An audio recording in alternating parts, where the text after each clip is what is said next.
Hey, this is Todd. I wanted to talk about how to make your players value the people and places of your world. This often comes up. You have a party, you want them to respect the things that you've created, part of your world building, whether that's when you use them as far as adventure hooks or just as far as interacting with them in a role-playing sense. You want your players to appreciate these characters and these places that you built, but it doesn't always happen that way. It doesn't always work.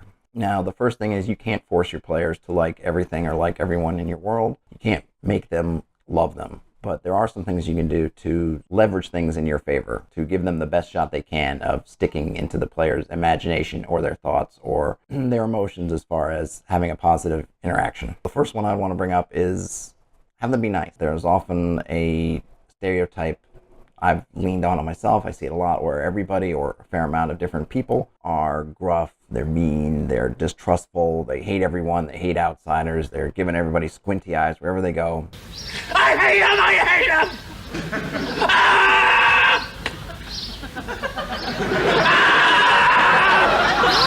him! And generally they become sort of difficult, sometimes in a funny way, in a comical way, but other times just in a frustrating way to deal with. Everything is like pulling teeth. I enjoy the career that I picked. Everybody, as the adventurers come into town and they have to prove themselves to everyone before these people will start to be nice. Retire that trope, retire that stereotype. A lot of times it's not particularly fun. It just makes every interaction frustrating, and the more frustrating and the more barriers you put up in these interactions, the less the players are going to care. If the shopkeeper, if the tavern keeper, the innkeeper, everybody is mean to them and makes dealing with them difficult, then why would they care what happens to them? The whole town hates them. The party's not going to care what happens to the town. They're going to be ready to move on. And it doesn't mean that everyone has to embrace them with open arms. If you want to make certain things unavailable until the party has sort of unlocked it in the town, that's fine. But the basic interactions, it's okay to be nice. If you want to have some different layers to it, find some nuances, make it a little bit complex in a way that the party can appreciate. But the more you just make everybody negative at first blush, as anybody, as we would in real life, we're going to say, I don't like those people. And if you don't like those people and you don't like the people in a place, then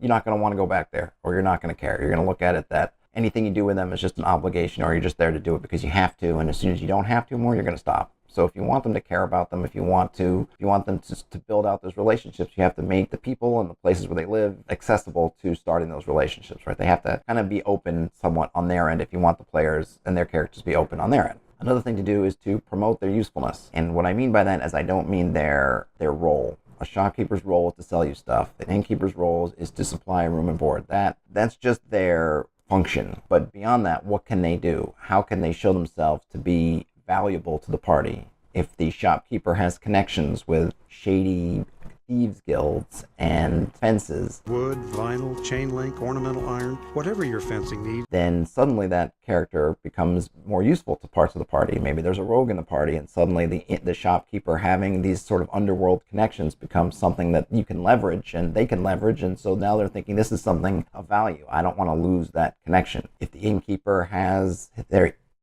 ear to the rumor pool and the gossip, obviously that's something that they usually do, but if that gossip is good and they've got good information, then that becomes a resource. And you can even tie that in, have the players write them down on their character sheets. You have a contact. Davio, the innkeeper, is your contact, and during downtime you can make a roll, or you can leverage him to get advantage on some rolls to learn what's going on in the capital, and if this is Tomas, the shopkeeper, write that down, rogue, on your character sheet, that during your downtime you can try to get a line on some hot items or some fences or the Thieves Guild in this area, whatever. And one of the things is once they write them down, it kind of becomes part of their character sheet. They kind of have possession of it, they have ownership of it, and if you've ever tried to take anything away from a player and their character, they're really going to fight that. And that's how you can really get into that, use that instinct to your advantage, because when it becomes something that they feel ownership of, suddenly they're going to be much more defensive about losing it than they were if it was just some guy. So you take this to the village, and the fighter has somebody that they know that can help them out, and maybe the blacksmith that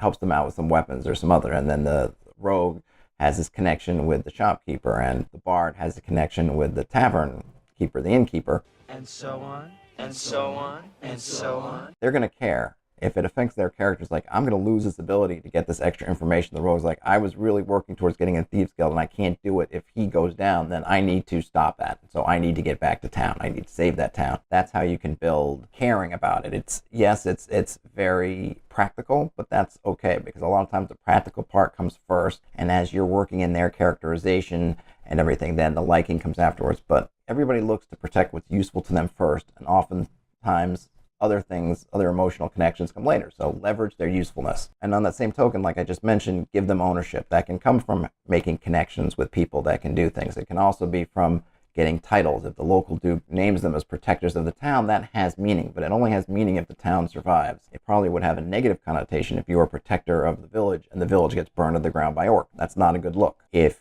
you have a house in town, you have a little home base that you've built up, then you're going to want that to survive. You're not going to want that to be burned down by the orcs. Not only that, if you've been stockpiling your extra gear there, if you've been stockpiling treasure and loot and money there, that gives you a really practical incentive for making sure that village survives whatever happens.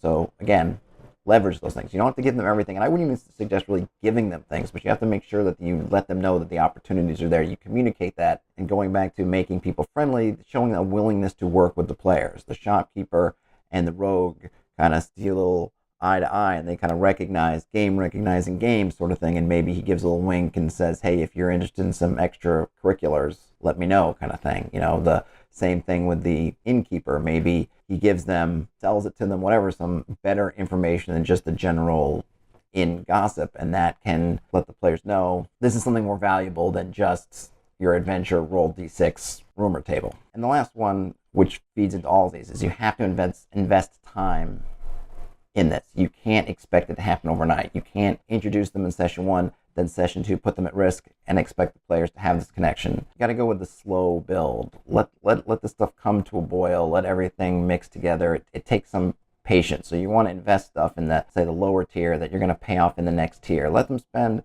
1, 2, 3 levels worth of adventures using the town, coming in and out. Interfacing with these people, building those relationships, and then once you've reached a point where everything is set, then you can start to put those relationships at risk. If you burn everything down too fast, then you're not going to give it time. You know, like a flower or a plant, you have to let it grow. If it's just poking its first fronds out of the earth and you pull it, you've wasted the whole thing. It's not going to give you what you want. You have to give time, and then also goes along with that effort. You have to put effort into it, and you have to give the players space to put effort into it, and that means building it session upon session upon session. So anyway, that's it. If you have your own techniques or ideas on how to get things done, how have you had your party, fall in love with people or places, let me know in the notes, and let me know on Reddit. Otherwise, I will talk to you later.